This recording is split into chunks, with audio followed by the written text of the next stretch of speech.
साथियों नमस्कार। आज हम बात करेंगे ग्लूकोज की चक्रीय संरचना की।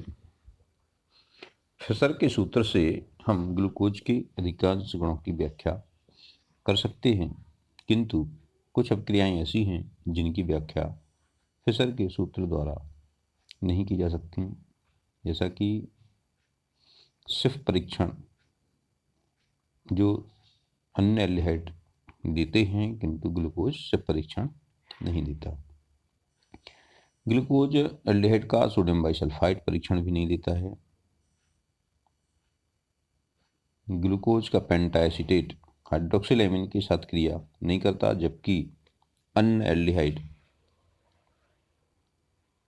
हाइड्रोक्सिल के साथ क्रिया करते हैं।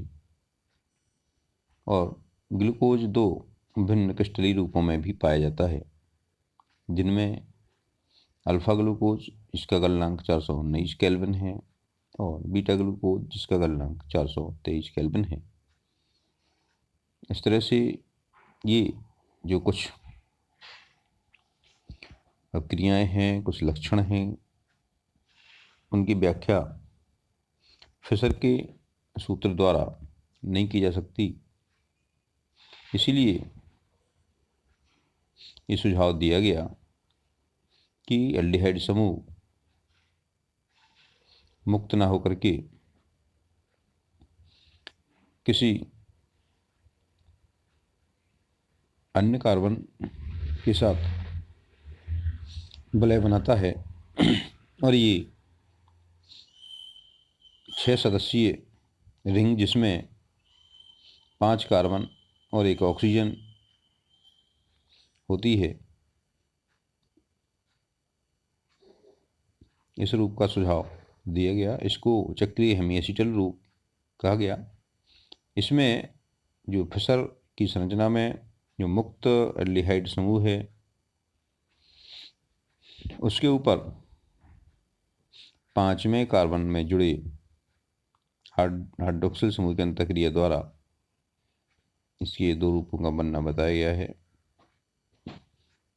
इसमें जब मुक्त जो एल्डिहाइड समूह है, जो इसका जो न्यूमेरिक कार्बन है, इस पे जब यहाँ से प्रोटॉन पहुँचता है तो यहाँ का जो डबल बॉन्ड है वो सिंगल बॉन्ड में टूट जाता है और ये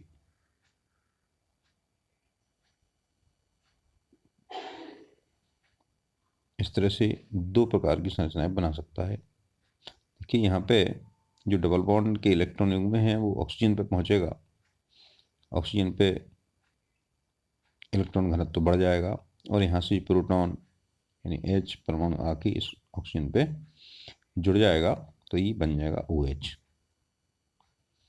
और जो O यहाँ पे एक संरचना है, जब एक इसकी H यहाँ से हटेगा तो इस पे एक संयोजकता आपकी खाली हो जाएगी, तो ये इस संयोजकता से इस कार्बन पे जुड़ जाएगा।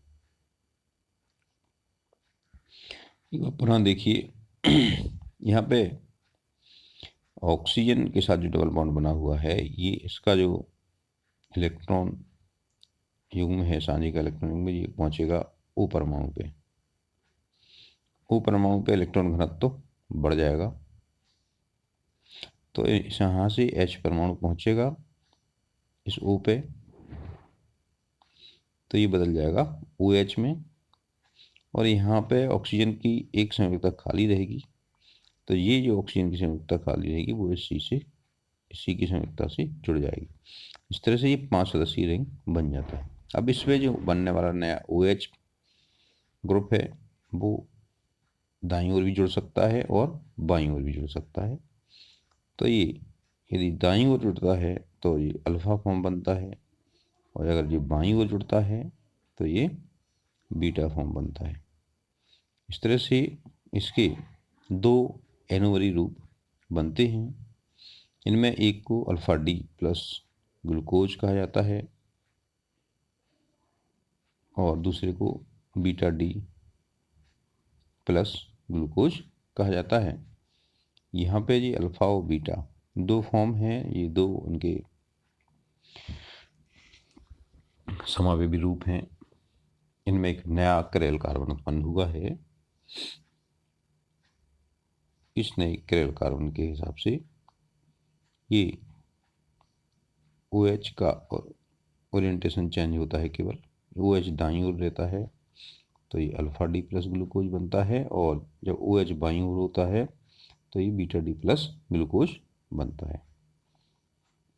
इसकी जो संरचना है वो पायरेन की तरह है। जिस तरह से पायरेन में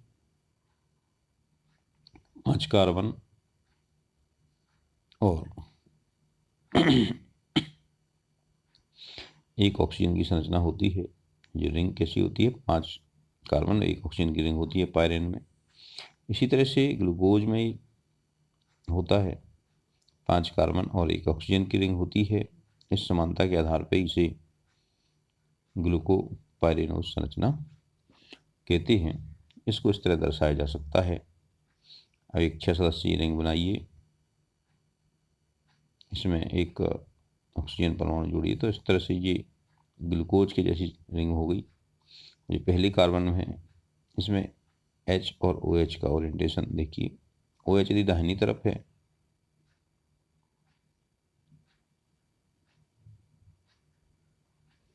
तो ये आपकी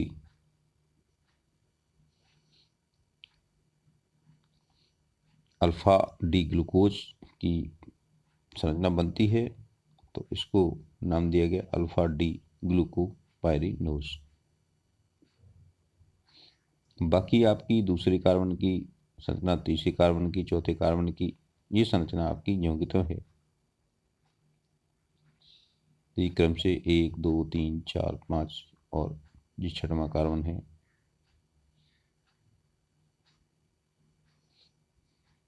ये 6वां है कार्बन नंबर। 5वें कार्बन से रिंग बनी हुई है। ये इनकी दाईं ओर है। यदि ये बाईं ओर होता है, ये वाला पहला वाला, ये देखिए यहाँ पे इसकी उसकी ओरिएंटेशन में चेंजिंग है।